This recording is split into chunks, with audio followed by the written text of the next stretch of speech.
하나님의 말씀입니다. 경청하십시오. 그러므로 너희는 이렇게 기도하라. 하늘에 계신 우리 아버지여, 이름이 거룩히 여김을 받으시오며 나라가 임하시오며 뜻이 하늘에서 이루어진 것 같이 땅에서도 이루어지이다. 오늘 우리에게 일용할 양식을 주시옵고 우리가 우리에게 죄 지은 자를 사하여 준 것 같이 우리 죄를 사하여 주시옵고 우리를 시험에 들게 하지 마시옵고 다만 악에서 구하시옵소서. 나라와 권세와 영광이 아버지께 영원히 있사옵나이다. 아멘. 오늘 말씀 가운데 우리가 우리에게 죄 지은 자를 사하여 준 것 같이 우리 죄를 사하여 주시옵고, 이 구절에 대한 하나님의 뜻이 무엇인지 함께 살피도록 하겠습니다. 우리에게는 다양한 정체성이 있습니다. 예를 들어 제 자신을 가리켜 아버지의 정체성이 있고요. 또 어떻습니까? 남편의 정체성도 있고요. 또 목사니까 목회자의 정체성이 있고요. 또 때로는 학생들을 가르칠 때는 교수의 정체성이 있고요. 또 여러 가지 정체성이 다 있겠죠. 아들의 정체성도 있을 수 있고요. 여러분은 어떤 정체성을 가지고 있습니까? 각각의 정체성이 다 있어요. 우리는 어느 하나의 정체성에 국한되지 않고 우리 안에 다양한 정체성을 가지고 살아갑니다. 여러분의 직분에 따른 정체성이 있을 수도 있고 관계성 속에서 정체성이 있을 수도 있습니다. 하나님과 우리와의 관계성 속에서 우리는 백성의 정체성, 제자의 정체성, 자녀된 정체성, 다양한 정체성을 가지고 있죠. 중요한 건 건강한 정체성을 가지고 산다는 것이 대단히 중요합니다. 건강한 정체성의 기본 중에 하나가 자의식입니다. 내가 누구인가, 우리 자신에 대해서 내가 누구인지를 정확하게 인지하고 살아간다는 것이 대단히 중요합니다. 인지한 만큼 자신의 역할을 감당할 수 있기 때문에, 정확하게 감당할 수 있기 때문에 중요합니다. 우리가 그리스도인으로서 다양한 정체성을 가지고 있을 수 있죠. 예를 들면 직분의 정체성이라면 저는 목사의 정체성이고, 또 우리 장로님, 권사님, 집사님, 다양한 어떤 직분에 따른 정체성이 있을 수 있습니다. 그런데 우리 모든 그리스도인들에게는 공통된 정체성이 있을 수 있어요. 있을 수 있는 게 있는 것이죠. 물론 하나님의 백성, 자녀 다 이런 정체성이 있습니다만은 오늘 시간 주님께서 가르쳐 주신 기도의 내용 중에 오늘 다시 말씀을 드렸던 이 구절을 가지고 우리의 정체성을 비춰보면 이런 정체성이 있습니다. 사형수이지만 용서받은 죄인의 정체성. 멸망받아야 될 사람이고 심판받아야 될 사람이었지만은 예수 그리스도를 만나서 우리가 구원함을 얻은 하나님의 자녀, 백성. 그렇죠? 그러니까 용서받은 죄인의 정체성이라는 겁니다. 그래서 우리가 심판받고 우리가 영원한 사망으로 가야 될 사람이었지만은 영생의 자리로 하나님께서 옮겨주셨으니까 우리의 삶이 어떻게 보면은 연장선에 있는 것이죠. 연장되고 있는 삶이죠. 벌써 끝났어야 될, 죽었어야 될 그런 인생인데 살려주셨으니까. 오늘 사랑의 동산에 제가 아침에 갔더니요, 거기 갔더니 제가 한 30년 만에 제 2년 선배를 만났어요. 또 몇 년 만에 제 1년 선배도 만나고요. 자주 보지만은 제 동기가 올라왔더라고요. 근데 이 동기도 오랜만에 만났어요. 만났는데 살이 쑥 빠진 거예요. 보니까 야, 너 왜 이렇게 살이 빠졌냐? 그랬더니 야, 나 스탠스 했어. 그런 거야. 뭐야, 심장에 문제가 있었어? 그랬더니 심장 마비가 와가지고 쓰러졌어. 그래서 응급실로 실려가고 급히 그 병원에서 그 자리에서 스탠스를 긴급하게 했다는 거예요. 야, 그럼 심장 마비나 이런 게 심근경색이 오면 느낌이 어떠냐 그랬더니 와, 가슴을 하다가 그대로 쓰러져 버렸다는 거예요. 네, 야, 너 죽었다 살았구나. 야, 건강관리 잘해라. 신경을 쓴다는 거예요.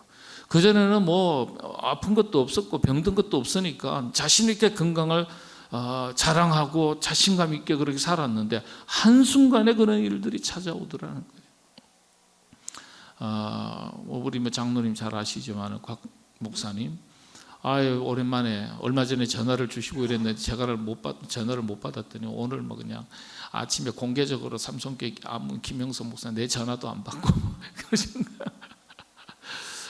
나중에 이제 보니까 전화를 주셨는데 아이 세상에 건강 어떠세요? 그랬더니 올해 은퇴신가 연말에 은퇴세요.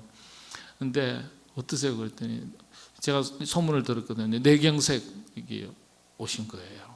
그래가지고 아주 위험할 뻔했어요.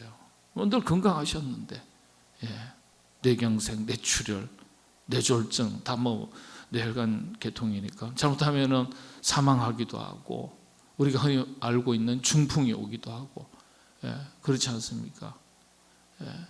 그러니까 친구가 하는 말이 기억나는 거예요. 너도 건강 조심해라. 건강 조심해라 그러더라고요. 자기는 갈 수도 있었다는 거예요. 한 번만에. 그렇지 않습니까? 심장마비 순식간에 갈 수도 있는 거예요. 제가 그 교회도 제가 뭐 헌신예배 오라고 해서 가서 설교한 적도 있는데 우리가 마찬가지잖아요. 우리의 미래는 한치 앞을 알 수 없는 것이거든요. 내일도 건강하리라 생각하고 살지 않습니까? 이 밤에 편안하게 잠들거든요. 그런데 내일은 장담할 수가 없는 거죠. 하루하루의 생명이 연장되는 삶을 그것도 하나님 은혜 가운데 사는 것이죠. 심판받을 죄인이었지만 용서받은 은혜를 안고 살아가는 존재입니다. 이걸 이야기할 때는 용서받은 죄인의 정체성이죠. 이걸 깨닫는 것이 지혜고 믿음 아니겠습니까? 사랑하기에도 시간이 부족한데 그런데 미워하고 산다는 것, 우리의 소중한 시간을 허비하는 것입니다. 인생을 허비하는 것이죠. 하루하루 우리의 생명이 연장되고 있는 삶을 살아가니까 우리에게 주어진 하루하루의 생명을, 시간을 소중하게 사용해야 되죠. 그런데 모두가 다 그렇게 소중하게 사용하고 있지는 않은 것 같습니다. 영국 신문에요. 인간의 수명을 80년으로 봤을 때 잠자는데 25년, 일하는데 26년, TV 보는데 10년, 먹는데 얼마쯤 걸리실 것 같아요? 물론 개인차가 있겠죠. 그죠? 우리 한국 사람은 먹는데 시간이 오래 걸리지 않을 것 같아요. 프랑스 사람도 1시간 반씩 2시간 걸릴 수도 있겠고요. 우리는 뭐 10분 만에도 해치울 수 있어요. 먹는데 시간 허비하는 게 아까운 것 같아요. 그죠? 실제 저는 10분, 15분 만에요. 식사를 하거든요. 그런데 너무 감사한 게 너무 소화가 잘 돼요. 너무 소화가 잘 돼요. 이렇게 소화가 잘 되나? 먹는데 6년을 평균 사용한답니다. 전화하는데 4년 사용한답니다. 자, 그렇다면 화내는 데는 얼마를 사용할까요? 미소를 짓는 것, 웃는 데는 얼마나 사용할까요? 얼마쯤 될 것 같습니까? 화내는 데 사용하는 시간, 개인차가 있겠지만 평균치예요. 2년입니다. 2년. 자, 그러면 웃고 미소 짓는 데는 얼마나 사용할 것 같습니까? 네, 1년요? 그렇게나 길게요? 그러면 한 6개월? 상당히 긴데요. 웃거나 미소 짓는데 사용하는 시간은 88일입니다. 네, 이게 영국 신문의 기사예요. 영국 신문의 기사. 기자가 그냥 추정치로 내는 게 아니라 정확하게 산술적으로 통계치를 가지고 자료를 보도한 겁니다. 화내는데 2년, 웃는데 얼마라고요? 88일. 우리에게 주어진 시간을 소중하게 사용해야 되겠죠. 그런데 우리에게 주어진 시간을 소중하게 살아가기 위해서 가져야 될 정체성 중에 하나가 용서받은 죄인의 정체성이에요. 어제 끝났어야 되는데, 어제 심판받았어야 되는데, 어제 죽었어야 되는데 하나님께서 은혜로 오늘 우리의 생명을 연장시켜 주셨다. 내일은 내일까지 연장시켜 주셨다. 그렇죠. 내가 용서받은 존재라는 사실을 잊어버리고 누군가 나에게 상처를 주고 손해를 끼치고 억울한 일을 행한 사람들에 대해서 여러분 우리가 용서해야 된다고 생각하니까 힘든 거예요. 제가 왜 이 말씀 드리냐 하면 누군가 미워하고 누군가 싫어하고 시기하고 질투하고 이런 데 사용하는 시간은 얼마쯤 될까? 물론 화내는데 2년이라고 했으니까 그렇게 포함이 될지도 모르겠어요. 사랑하기에도 부족한 시간에 우리의 시간을 남을 미워하고 시기하고 질투하는데 우리의 시간을 사용한다. 그것만큼 우리의 인생을 허비하는 것 어디 있겠습니까? 예수님께서 용서하라 하실 때는 우리가 용서받은 것을 기억하고 그렇게 다른 사람들을 같은 수준에서 용서하라는 말씀이죠.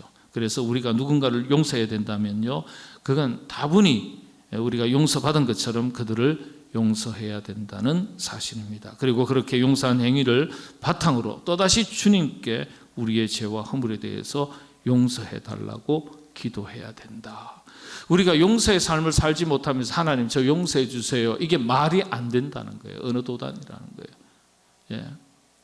우리가 하나님으로부터 우리의 죄와 허물들을 용서받기를 원하는 것처럼 다른 사람에 대해서도 너그러운 마음으로 용서의 삶을 살라는 말씀입니다. 그래서 우리가 용서에 관한 우선 선행되어야 될 것은요, 이게 이제 기도가 될 수 있겠죠. 첫 번째가 내가 용서받은 존재라는 사실을 먼저 깨닫는 것이 필요합니다. 극단적인 표현입니다만 어제 나는 끝났어야 되는데, 어제 심판받았어도 마땅한 사람이었는데, 예수 그리스도를 구주로 고백하고 믿음으로 살려고 애쓰는 것을 하나님께서 귀하게 보시고 우리에게 또다시 하루의 시간을 연장시켜 주셨다. 이틀을 연장시켜 주셨다. 그러면요 얼마나 감사하겠어요. 그리고 우리에게 주어진 하루하루의 24시간이 얼마나 소중한 시간이겠습니까? 하나님께서 우리의 생명을 연장시켜 주신 시간이니까. 그래서 주님께서 가르쳐 주신 기도 문구를 보면은 우리가 우리에게 잘못한 사람을 용서해 준 것 같이, 이게 전제 조건이에요. 그냥 주님께서 우리에게 너 이렇게 기도해라, 하나님 저희들을 용서해 주옵소서, 이렇게 기도하라고 가르쳐 주시지 않고 전제 조건을 붙이셨어요. 우리가 우리에게 잘못한 사람을 용서해 준 것처럼 저의 죄를 용서해 주십시오.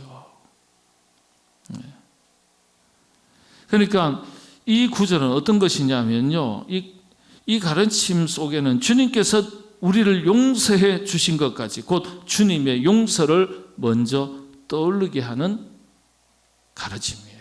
우리가 죄인인 것을 다시 한번 확인시켜 주시는 기도죠. 그래서 용서받은 존재라는 사실을 먼저 깨닫는 것, 용서에 관해서 우리가 선행되어야 될 것이 있다면 바로 첫 번째가 그것이고요. 두 번째는 그걸 본받아서 우리가 우리에게 잘못한 사람을 어떻게 해요? 먼저 용서해 주라는 거예요. 먼저 용서해 주라. 사실은 이제 용서에 관해서는 복음서의 내용이 조금 다르거든요. 근데 이제 복음서를 보면은 두 가지인데요.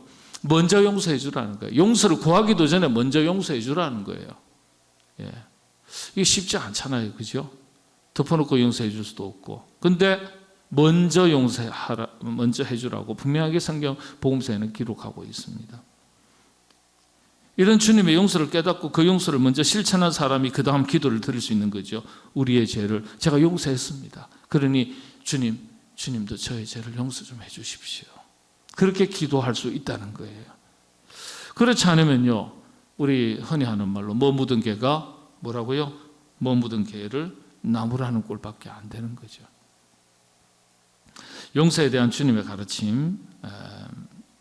세 가지만 말씀을 드리고 말씀을 정리합니다. 첫 번째는요, 누가복음서 17장 3절 4절에 있는 말씀인데 한번 볼까요? 너희는 스스로 조심하라. 만일 내 형제가 죄를 범하거든 경고하고 회개하거든 용서하라.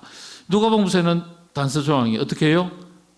무조건 용서하라가 아니라 회개하거든, 용서를 구하거든 용서하라, 이렇게 적어놨어요. 예.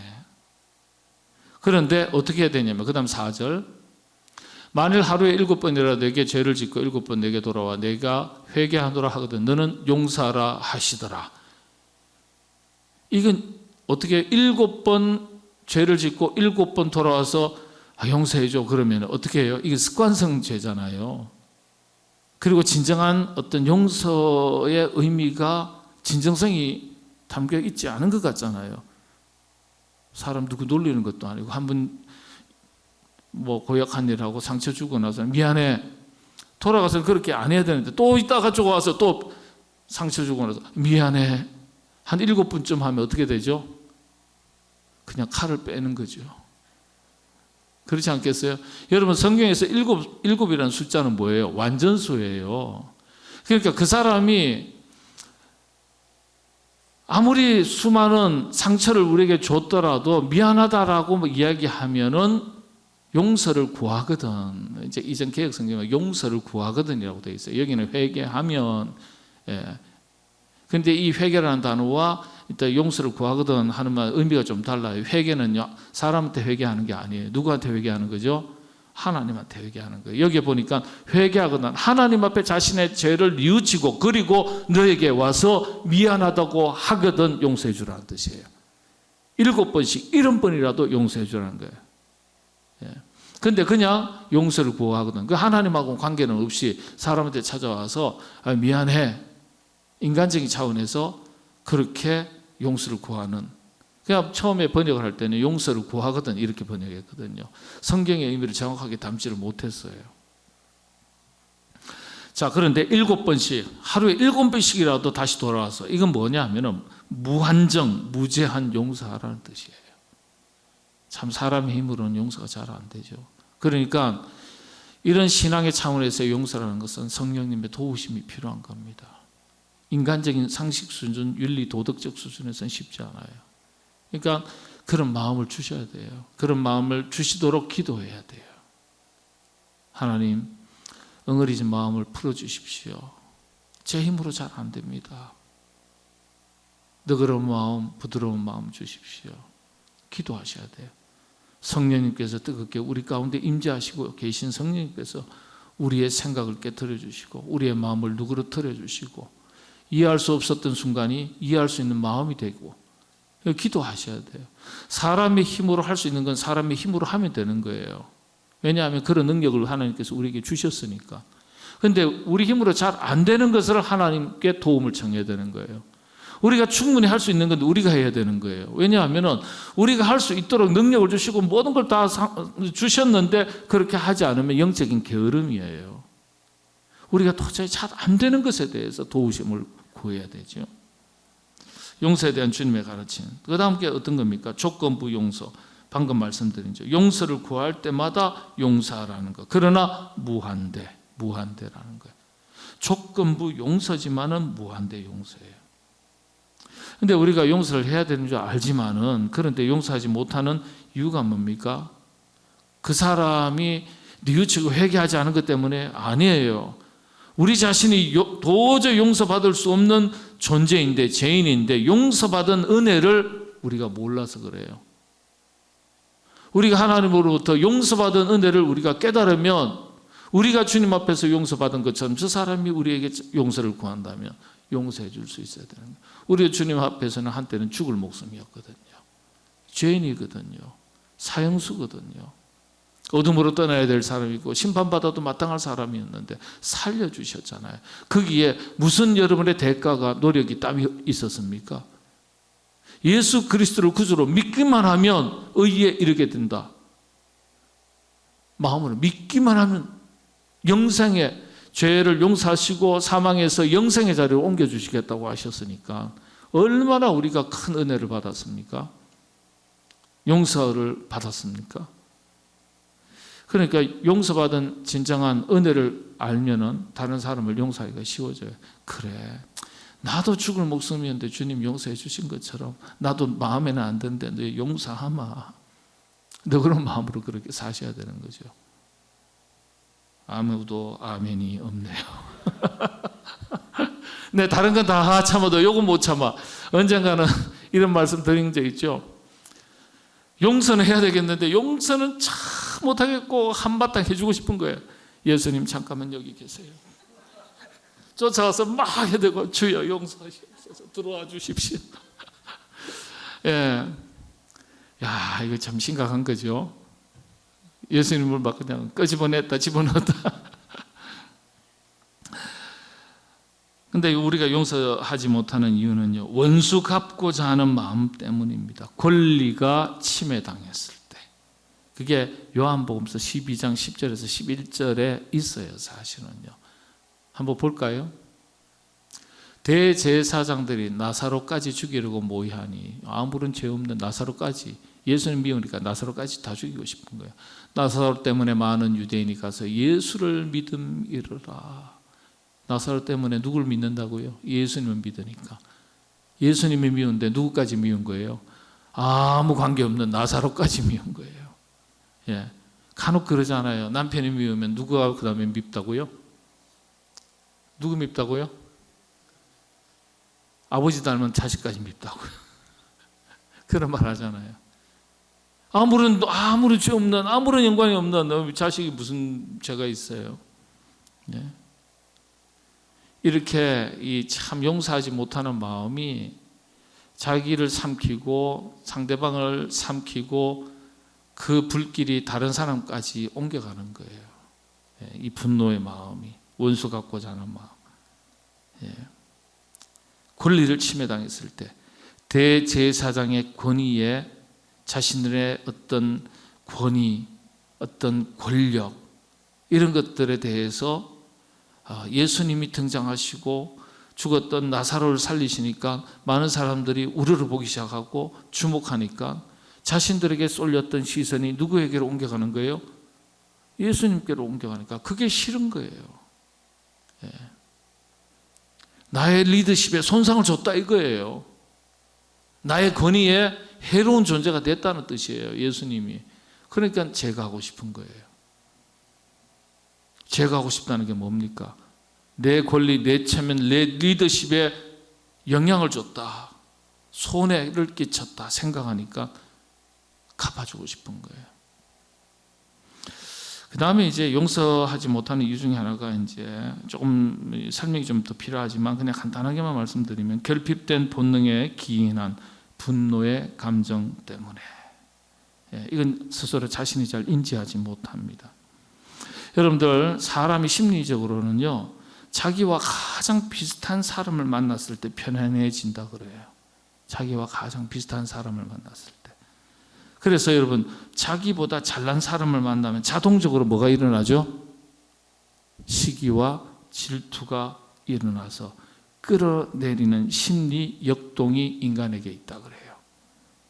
나보다 잘생긴 사람이 내 옆을 싹 지나가요. 우리 이제 정영미 장로님이 싹 지나가요. 괜히 준 것도 없고 받은 것도 없는데 기분이 나쁜 거예요. 저보다 젊은 것 같고 잘생긴 것 같고. 이게 왜 그러죠? 근데 어떤 누구를 얘기해야 되나? 저보다 못생긴 사람이 지나가면 어떻게 해요? 관계가 없어요. 오히려 우월감을 가질 수 있으니까. 근데 나보다 잘나고 잘생긴 사람이 지나가면 이게 불편한 거예요.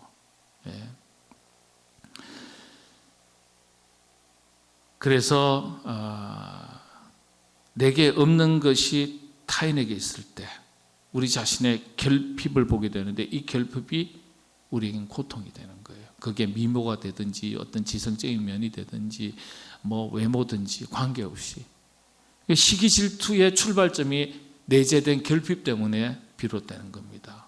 내재된 이 결핍. 그래서 열등감이 또 다른 열등감을 또 다른 분노의 감정이라고 얘기하거든요. 열등감을. 그 열등감이 심하면 시기 질투가 아주 심하게 돼요. 그러니까 열등감 없이 자존감이 높아져야 되거든요. 이게 자존감이 높다는 것은 열등감이 해소됐다, 극복했다, 아니면 열등감이 없다는 뜻하고 같아요. 그러니까 자기 자신에 대해서 긍정적인 눈으로 자꾸 바라보는 연습을 하셔야 돼요. 예, 높은 걸 가지고 비교하면 잘 안 되잖아요. 낮은 걸 가지고 비교하는 거예요. 야, 이만하면 참 잘생겼다. 반짝반짝 까만 돌이 닦으면 더 빛나는 법이다. 예, 얼마나 제가 새카맣습니까? 예. 지금 예. 어떻게 반응해야 될지 모르셔가지고 이러고 계신데. 예. 근데 키가 작은 분이 혹시 키 큰 사람 옆을 지나가면은 어지간히 키가 크다. 예. 쓸데없이 키만 커가지고 그러고 싶잖아요, 그죠? 예. 근데 사실은 자기 자신에 대해서 긍정적으로 바라보면요, 비교 속에서 자기 자신에 대해서 I am okay가 되지 않아요. 비교하지 않고 자기 자신에 대해서 I am okay. 나는 소중한 존재야. 나는 괜찮은 사람이야. 나는 하나님의 자녀야. 하나님의 백성이야. 나는 사랑받는 존재야. 나는 능력 있는 사람이야. 이런 것들에 대해서 자기 자신에 대해서 비교하다 보면요, 여러분 죽을 때까지 비교하다가요 만족이 안 돼요. 왜냐? 자기보다 못한 사람도 있지만 자기보다 잘난 사람이 얼마나 많습니까? 그러니까 비교하기 시작하면 절대 자기 자신에 대해서 자존감이 높아질 수 없어요. I am okay가 안 돼요. 어떤 경우는 높아졌다가 어떤 경우는 떨어지거든요. 그러니까 하나님 앞에서 우리가 어떤 존재인지를 인식하는 것, 자기를 인식하는 것이 얼마나 중요한지 몰라요. 하나님께서 우리를 어떻게 불러주세요? 백성이다, 내 사랑하는 자녀다, 너는 소중한 존재다, 구원받은 존재다. 예수 그리스도를 자신의 독생자 외아들을 내어주시기까지 우리를 사랑하신 존재, 나는 그런 사랑을 받는 존재. 이런 이 자존감이 높은 이런 자존감을 가지고 있을 때는 자아가 굉장히 건강해지거든요. 그래서 이 자아가 건강해지면 누구를 시기하고 질투하고 미워하는 것이 멈추게 됩니다. 옷을 누더기를 걸쳐도 나는 소중한 존재야. 뭐 옷이 뭐가 중요해? 그러니까 자기 자신에 대해서 만족이 딱 되니까요, 감사가 되니까요, 이게 비교 속에서 자기 자신이 흔들리지 않는 거예요. 누더기를 걸쳐도 속에서 빛이 나는 거거든요. 용서라는 것이 그래서 용기 있는 자의 것입니다. 아무나 상대방을 용서하지 못해요. 자신감에서 비롯되는 거예요. 자기 자신의 소중함을 아는 사람이 용서할 수 있어요. 하나님 앞에 용서함을 받은 존재라는 그런 용서받은 죄인의 정체성을 가지고 있을 때, 여러분들 이 죄인의 정체성이라는 것은 죄인의 정체성이지만은 굉장히 자아 존중감이 높은 정체성이에요. 왜냐?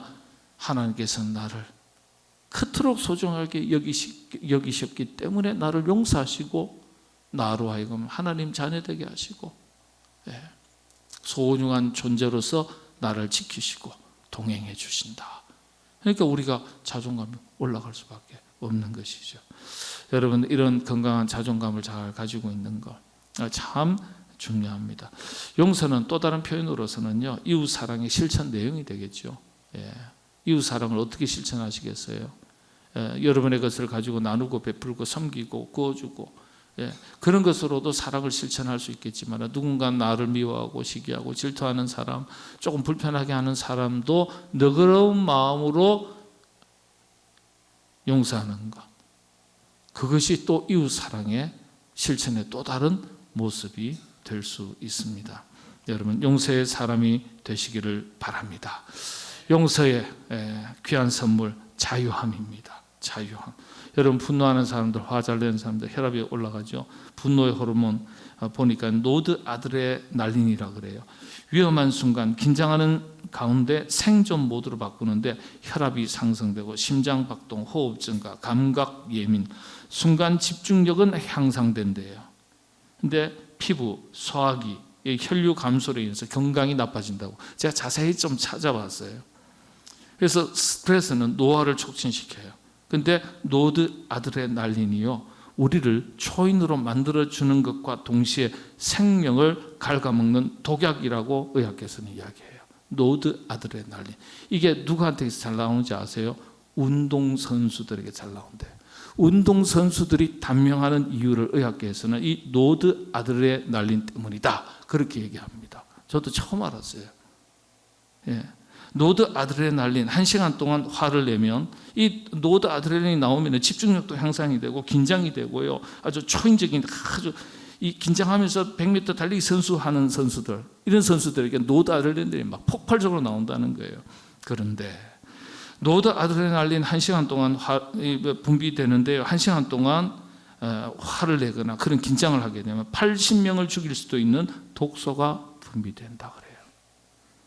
분노가 정점에 이르는 시간을 조사했더니 15초입니다. 화가 치밀어 오를 때 15초 동안, 그래서 심호흡을 잠시 멈추기만 해도 떨어진다는 거예요. 예. 그러니까 여러분들, 우리가 분노의 사람이 되면 생명을 단축시키는 거고요, 용서의 사람이 되면 건강한 사람이 되는 것입니다. 건강에도 유익하죠. 누군가 하루에 7번씩 잘못을 저지르고 와서 회개하고 미안하다 그러고 용서를 구하면 용서해 줘라. 그건 그 사람을 위한 것이 아니라 지난 시간에도 말씀드렸듯이 누구를 위한 거라고요? 우리 자신을 위한 겁니다. 우리의 건강을 위한 겁니다. 마음의 평안을 위한 것입니다. 여러분들 항상 너그러운 사람, 누군가 옆구리 찌르면은 2박 3일 뒤에 아야 이 소리 하시는 여러분들 다 되시기를 바랍니다. 용서는 하나님의 사랑을 배워 실천하는 참 중요한 도구입니다. 여러분들 용서를 통해서 아름다운 세상 만들어가는 능력 있는 그리스도인으로 살아가시게 되기를 바랍니다. 기도하겠습니다. 하나님, 분노의 사람, 시기와 질투의 사람으로 살아가기보다는 우리 주님 우리를 용서해 주신 것처럼 너그러운 마음을 가지고, 수용적인 마음을 가지고, 부드러운 마음을 가지고 용서의 사람으로 살아서 나도 살고 남도 살릴 줄 아는 그런 사람으로 살아가게 하여 주시옵소서. 예수님의 이름으로 기도하옵나이다. 아멘.